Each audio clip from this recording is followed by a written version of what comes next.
Nachdem der Aufbau des Betriebsbahnhofs abgeschlossen werden konnte, dreht sich diesmal alles um den Bahnbau. Ein Betriebshof entsteht, Bauszenen werden aufgebaut und Fahrzeuge vorgestellt. Auch Gleisbaufahrzeuge brauchen auf der Modellbahn einen Abstellbereich. So war bereits zu Beginn des Baus eines Betriebsbahnhofs auch ein Gleisbaubetrieb vorgesehen. Das Betriebsgelände umfasst auch eine Waschstraße und eine Dieseltankstelle. Dabei gab es kein reales Vorbild, aber Eindrücke aus dem Internet und eigene Aufnahmen, wie hier zum Beispiel den Instandhaltungsbetrieb der Deutschen Plasser in Leverkusen. Die Innenaufnahme wurde mir freundlicherweise zur Verfügung gestellt. Das Video stellt den Aufbau der Modelle und Szenen in einzelnen Sequenzen vor. Zu einigen Themen gibt es bereits ausführliche Videos, auf die hingewiesen wird. Die einzelnen Abschnitte können über die Kapitelunterteilung direkt angesprungen werden. Nach den Bauanleitungen und der Vorstellung der Fahrzeuge rundet ein längerer Abschnitt mit Betriebsszenen das Video ab. Viel Spaß beim Anschauen! Als erstes entsteht der Gleisbaubetrieb, in dem Fahrzeuge zur Gleis- bzw. Gleisbettbearbeitung, aber auch für den Oberleitungsbau instand gesetzt und gewartet werden können. Wie im Vorbild soll die Halle mit einer Untersuchungsgrube ausgestattet werden. Als Modell wird die Gleisbau-Wartungshalle von Kibri verwendet. Um das Farbschema der direkt daneben stehenden Wartungshalle aufzugreifen, werden die gelben Fenster und Tore blau umgefärbt. Dachrinnen und Fallrohre werden mit Silberlack modifiziert. Um eine Putzoptik zu erzielen, werden die Wandelemente mit einer Mischung aus weißer Farbe und Foamzement betupft. Da das Gebäude an der Anlagenkante liegt, wird die rückwärtige Torfront durch eine Pappe mit gleicher Behandlung ersetzt. Das Gebäude wird minimal in den Gips des Untergrunds eingelassen und bündig verfugt. Dadurch kann der unschöne Spalt, der durch einfaches Aufsetzen der Gebäude auf den Untergrund entsteht, vermieden werden. Als Hallenlicht werden 2 LED-Streifen zur Waggoninnenbeleuchtung genutzt. Die Inneneinrichtung erfolgt mit Regalen, Drehmaschinen und weiteren Aggregaten. Figuren und eine Beleuchtung der Untersuchungsgrube runden das Werkstattbild ab. Der Außenbereich wird mit einigen Accessoires passend zum Thema gestaltet. Mit entsprechenden Gleisbaufahrzeugen kann die Arbeit in der Halle beginnen.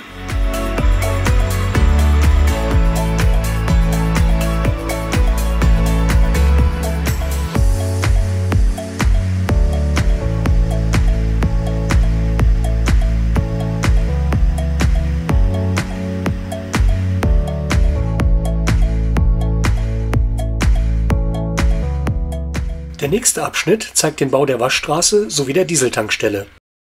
Verwendet werden Fallerbausätze, und zwar die kleine Zugwaschanlage sowie das Modell DB Tankdienste.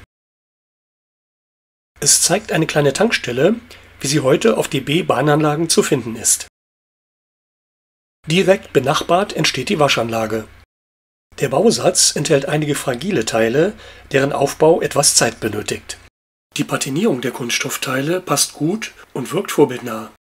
Die eigentlich durchgängige Kunststoffbodenplatte habe ich geteilt und zwischen den Gleisprofilen einen bemalten Papierstreifen eingefügt.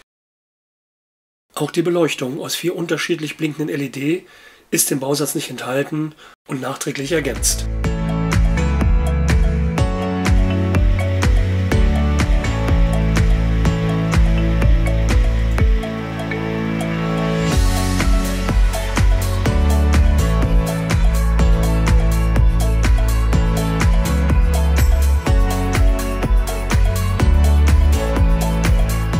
Nach der Durchfahrt glänzt die Lok wie neu.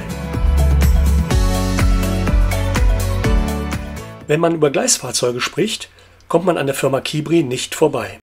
Dabei kann ich klar sagen, dass ich von diesem Unternehmen weder gesponsert werde, noch in sonst irgendeiner Beziehung stehe, außer natürlich als guter Kunde.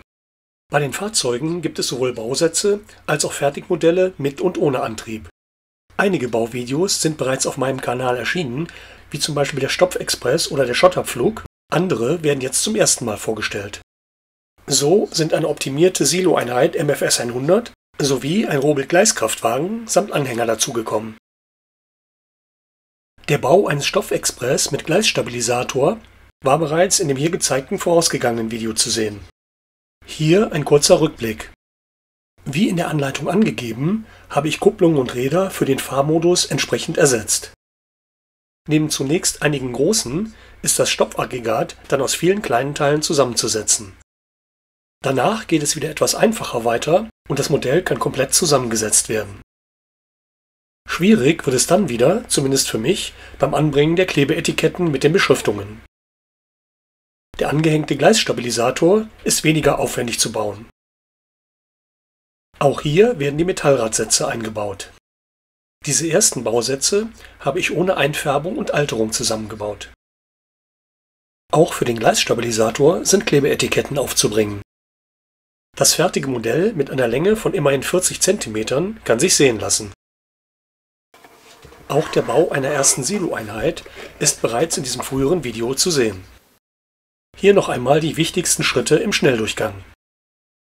Die Kunststoffräder werden gegen die empfohlenen Metallradsätze ausgetauscht. Aufgrund der überwiegend großen Teile geht der Aufbau relativ rasch vonstatten. Auch bei diesem Modell erfolgt keine farbliche Anpassung oder Alterung. Aber die Beschriftungen werden auch hier wieder aufgebracht. Zusammengestellt machen die Modelle schon einen sehr guten Eindruck. Der Vergleich mit Vorbildaufnahmen zeigt aber einige Unterschiede. Beim zweiten Modell sollen daher einige Optimierungen vorgenommen werden. Zunächst werden die beim Vorbild nicht lackierten Metallteile mit Silberlack bestrichen. Dies betrifft einen Teil der gelben sowie die grauen Kunststoffteile. Die im Original gelb lackierten Teile werden, sofern sie beim fertigen Modell sichtbar sind, ebenfalls behandelt. Dazu wird gelbe Acrylfarbe mit Wasser verdünnt und einem Tropfen Spülmittel versehen und gut verrührt. Den Pinsel habe ich dann kurz in einen schwarzen Farbklecks getaucht, dann wieder in der wässrigen gelben Farbe gerührt und anschließend aufgetragen. Es entsteht dabei eine leichte, unregelmäßige Verschmutzung, hier im Vergleich mit dem unbehandelten Modell zu sehen. Auch die sichtbaren schwarzen Teile habe ich auf diese Weise behandelt.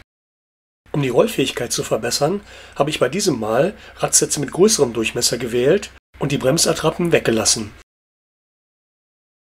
Die metallfarbenen Flächen werden mit rostiger Pulverfarbe gealtert. Nun eine wichtige Ergänzung, und zwar die im Original zu sehenden Hydraulikschläuche, die aus schwarzen Drähten nachgebildet werden. Für die Öffnung in der Wagenmitte wird ein entsprechendes Loch gebohrt. Hier ein erster Vergleich mit dem Standardmodell. Die Halterung der Schläuche wird mit Silberlack aufgemalt. Beladungsreste werden mit Schotterkleber fixiert.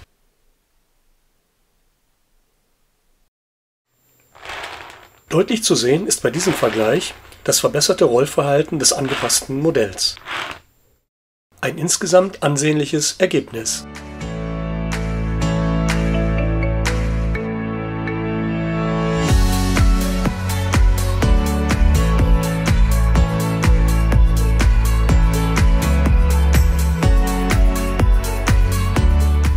Nun zu einem, wie ich finde, sehr schönen Modell, der Schotterverteil- und Profiliermaschine USP 2000 SWS von Plasser und Theurer, die ich in einem vorausgegangenen Video bereits ausführlich dargestellt habe.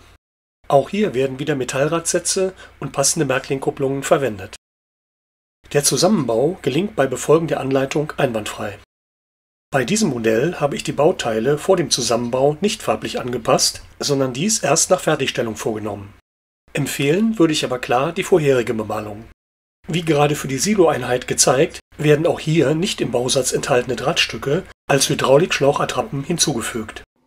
Die Fixierung der Farben und Schläuche erfolgt mit mattem Klarlackspray.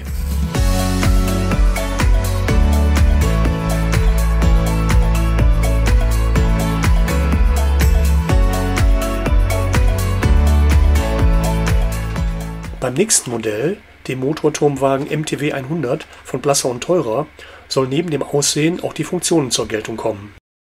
Insofern werden zusätzlich LEDs, stromführende Kupplungen sowie ein angetriebenes Modell mit Sound benötigt.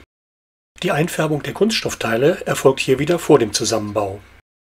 Für die Beleuchtung des Modells müssen Löcher gebohrt und Drähte eingeführt werden. Das beigefügte Kunststoffteil wird durch einen mechanisch funktionsfähigen Pantographen ersetzt.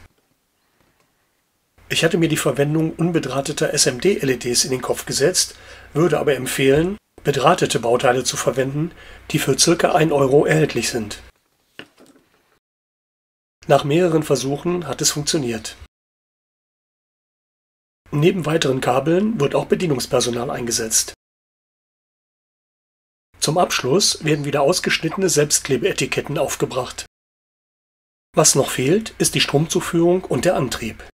Beides erfolgt über einen angetriebenen Niederbordwagen von Viessmann, der auch noch über Sound verfügt. Die Versorgung des Motorturmwagens wird über stromführende Kupplungen realisiert.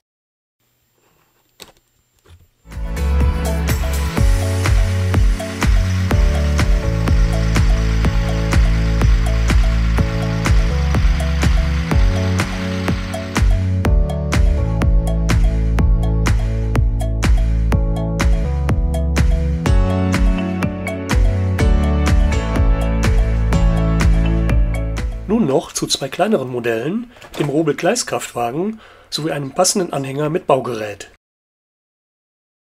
Das Vorgehen ist jetzt schon geübte Routine und beginnt mit dem Einfärben der Kunststoffteile.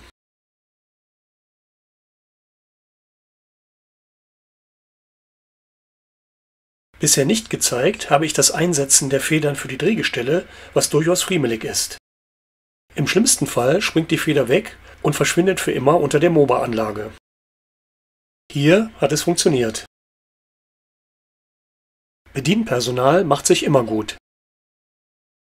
Die bereits bekannten Metallradsätze sowie ein Tropfen Öl sorgen für die Rollfähigkeit.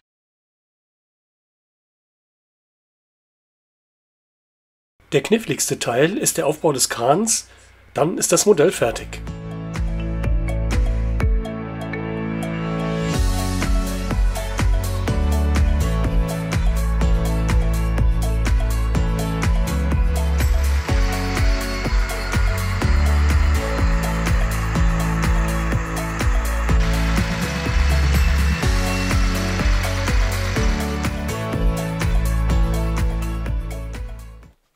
Jetzt bekommt der Robel noch einen Anhänger mit Radlader.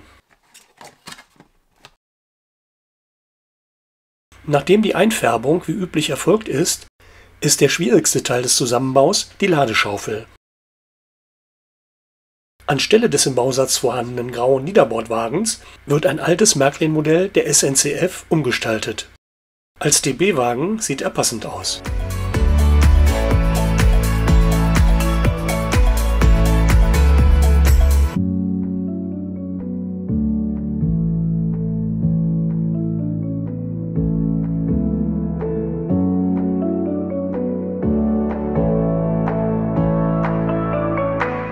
Verlassen wir jetzt die Bausätze und kommen zu den Fertigmodellen.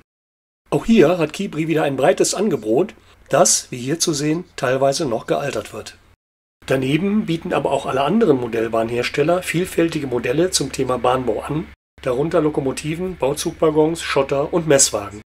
Ich möchte an dieser Stelle darauf hinweisen, dass ich die aktuelle Verfügbarkeit der gezeigten Modelle nicht geprüft habe. Beginnen möchte ich mit einigen Bauwagen von Märklin, deren Sets mit zusätzlichem Gestaltungsmaterial ausgestattet sind. Neben Figuren ist auch ansprechendes Ladematerial enthalten. Dabei gibt es verschiedene Waggonzusammenstellungen. Interessant ist auch der Werkstatt- und Gerätewagen, der bereits in einem vorherigen Video ausführlich vorgestellt worden ist. Mensch, wo gibt's denn sowas? Normalerweise hält das.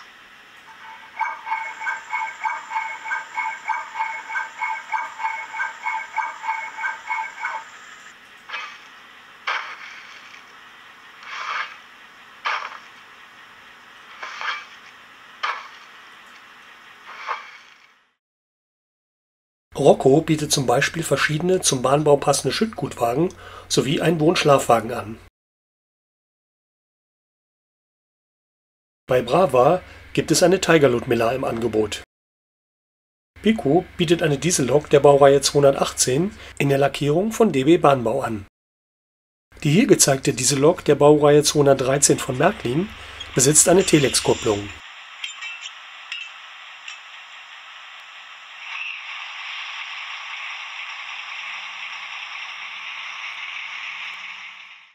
Das Set des Turmtriebwagens der Baureihe 701 von Märklin ist mit Sound sowie hebbarem Pantographen und einer drehbaren Arbeitsbühne ausgestattet. Manfred, du kommst eh gerade her. Dann bring doch gleich mal das Messgerät mit. Ja, Chef. Wo ist das?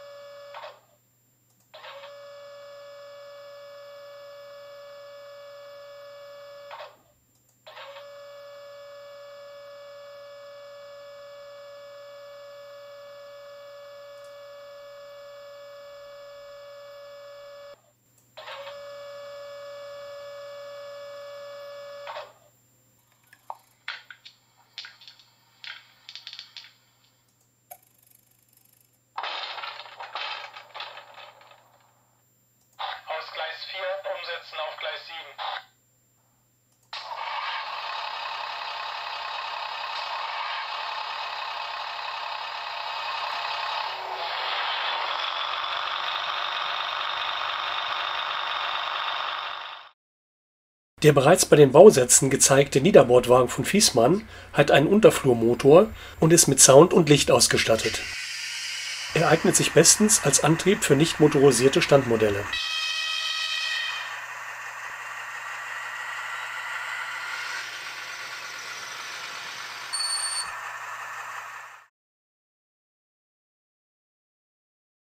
In diesem Abschnitt wollte ich eigentlich Messfahrzeuge verschiedener Hersteller vorstellen und darauf eingehen, wofür man sie vielleicht nutzen kann. Da der Umfang des Videos aber schon sehr groß ist, habe ich mich dazu entschlossen, dieses Thema auf ein nächstes Video zu verschieben. Neben Wagen mit Messfunktion von ESU, Pico und Märklin sollen auch andere Waggons für Messzüge vorgestellt werden.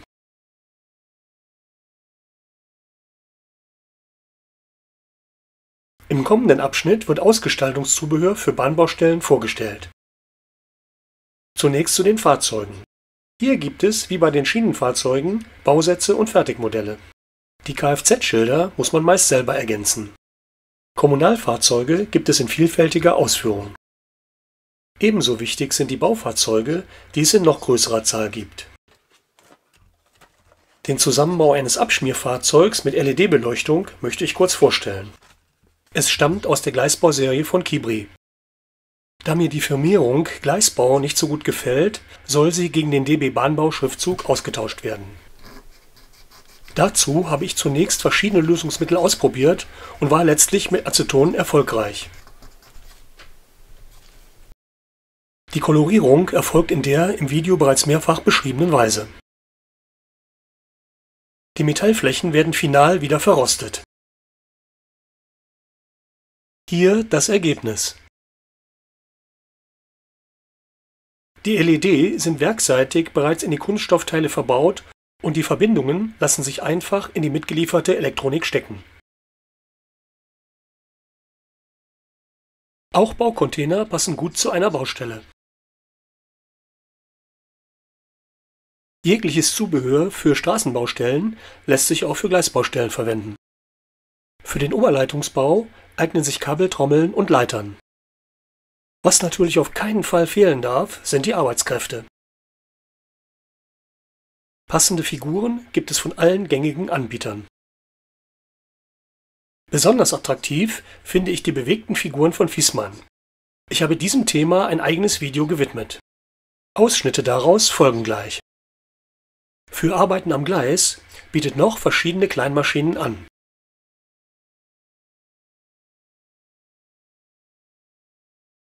Arbeitsmittel wie Schwellen, Platten und Rohre findet man bei Hookwa. Soweit die Materialien und jetzt geht es an die Umsetzung einer Szene. Es handelt sich um die bereits angekündigte Gleisbaustelle mit bewegten Figuren. Verwendet werden verschiedene Modelle aus der bewegten Welt von Viessmann. Um ein einheitliches, stimmiges Bild der Figuren zu erhalten, sind allerdings Anpassungen erforderlich. So verliert zum Beispiel der Herr auf der Toilette zunächst seinen Kopf. Mit neuer Kopfbedeckung und gefärbter Kleidung passt es einfach besser. Auch liest sich eine leere Zeitung schlecht, ein Modellbahnheft zum Thema Gleisbau dagegen viel besser. Was stört, ist nur der Wind neben der Lokhalle, der die Tür des Häuschens immer wieder auf und zuschlägt. Um den funktionslosen Rüttelstampfer in Bewegung zu versetzen, habe ich ein Modell mit Drehbewegung zweckentfremdet. Die Drehbewegung des Stampfers wird durch die vorhandenen Kunststoffzapfen sinnvoll begrenzt. Eingebaut wirkt das Ganze nun recht authentisch. Auch die Bauszene am Kabelkanal mit der Verlegung der Leitung soll bewegt werden. Es werden wieder von der Bewegung her passende Figuren, hier ein Maler und ein Maurer, entsprechend angepasst. Eine nach meinem Empfinden auf Modellbahnen selten gezeigte Szene ist das Verschweißen von Gleisenden mit dem Thermitverfahren. Es gibt hierzu einen beleuchteten Bausatz von Faller. Die LED befindet sich unterhalb des Gleises und durch einen Lichtleiter wird das oben aufgesetzte Thermitgefäß beleuchtet. Die grün-gelbe Farbe passte für mich allerdings nicht zu den im Internet befindlichen Originalaufnahmen. Ich habe LED und Lichtleiter daher gegen Flacker-LEDs ausgetauscht. So ergibt sich für mich ein stimmiges Bild der Szene.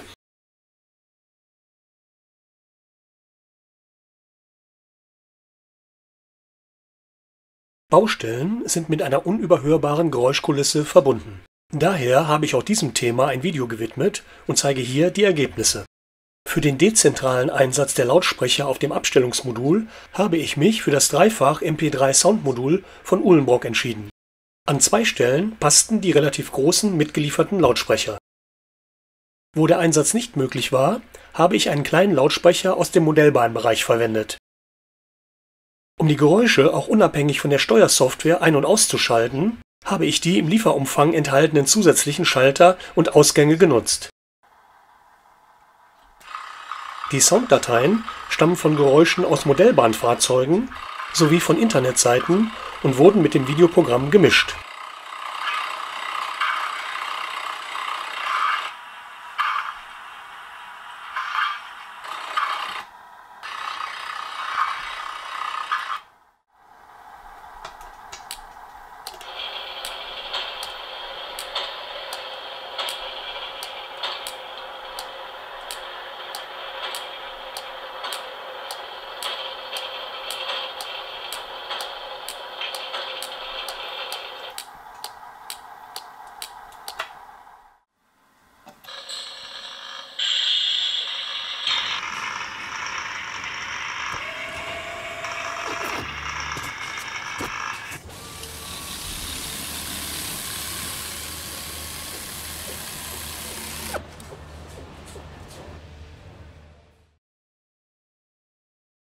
Jetzt folgen einige Szenen mit Fahrzeugen und Baustellen auf der Modellbahn.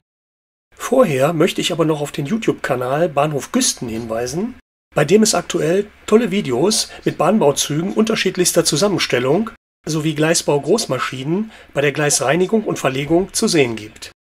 Einiges davon findet man hier auf der Modellbahn wieder. Viel Spaß beim Zuschauen und bis dahin!